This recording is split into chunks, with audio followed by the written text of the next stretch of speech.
আউযু বিল্লাহি মিনাশ শাইতানির রাজীম। বিসমিল্লাহির রহমানির রহিম। 6 শহীদের রক্তে রঞ্জিত এই ঢাকা দক্ষিণ আজকে গোলাপগঞ্জ জাতীয়তাবাদী দল বিএনপির আয়োজনে আমরা বিজয় মিছিল শেষে তাৎক্ষণিক এই সমাবেশের সংগ্রামী সভাপতি আপনাদের প্রিয় মুখ নোমান উদ্দিন মুরাদ আজকে এখানে উপস্থিত হয়েছেন। আমার শ্রদ্ধাভাজন বড় ভাই কেন্দ্রীয় বিএনপির সদস্য জেলা বিএনপির সাবেক সভাপতি জননেতা আবুল কায়ের শামীম উপস্থিত হয়েছেন। জেলা বিএনপির সংগ্রামী সাধারণ সম্পাদক আমার সহযোদ্ধা বন্ধু ইমরান আহমদ চৌধুরী, আজকের অনুষ্ঠানের সঞ্চালক প্রিয় মুখ সংগ্রামী সাধারণ সম্পাদক মনিরুজ্জামান উজ্জ্বল সহ রেজাউল করিম নাচন এবং আরো সর্বস্তরের ছাত্র জনতা, আজকে প্রথমেই আপনাদেরকে জানাচ্ছি সংগ্রামী শুভেচ্ছা এবং বিপ্লবী অভিনন্দন। ভাইরা আমার, আপনারা জানেন স্বৈরাচারী শেখ হাসিনা বাজাদের দীর্ঘ 15 বছরের স্বৈর শাসনের অবসান ঘটাতে এই ঢাকা দক্ষিণ থেকে যে মিছিল শুরু হয়েছিল সেই মিছিল গোলাপগঞ্জে গিয়ে পরিসমাপ্ত হওয়ার আগেই 6টি তাজা প্রাণ আমরা হারিয়েছি, যাদের রক্তের বিরঞ্জিত হয়েছে এই সুন্দর শস্য শ্যামল এই প্রাকৃতিক সৌন্দর্যের লীলাভূমি আজ রক্তে রঞ্জিত হয়েছে। স্বৈরাচারী শেখ হাসিনা বাজার পলায়ন করতে বাধ্য হয়েছে।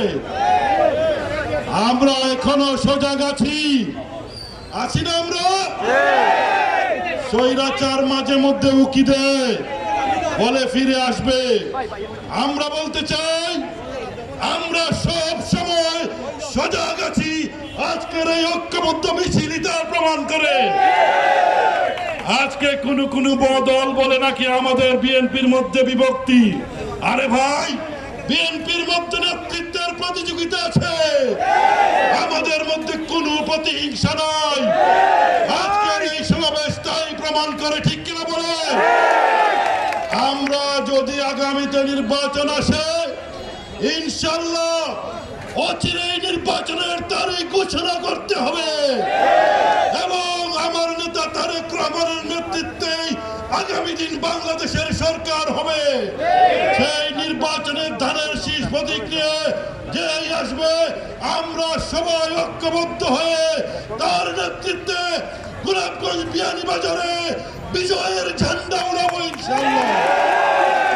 তাই সবাইকে আমি সতর্ক করে দিতে চাই, আপনারা যেটা চিন্তা করছেন বুকার স্বর্গে বাস করছেন। 5 তারিখের পরে আমরা দেখি মিছিলের আগে অনেকেই নতুন পাঞ্জাবি পরে আগে আসতে চায়। নির্বাচনে মনোনয়ন দৌড় হয়ে গিয়েছে, এখন হালুয়া রুটির ভাগ কিভাবে নিবে?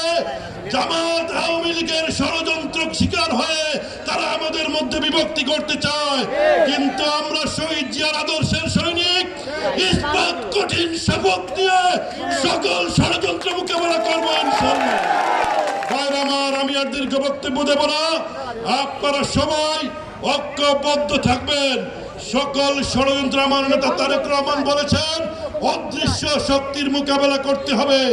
আমরা সকল ষড়যন্ত্র মোকাবেলা করে বাংলাদেশে বেগম খালেদা জিয়ার সরকার, তারেক রহমানের সরকার প্রতিষ্ঠিত হবে ইনশাআল্লাহ।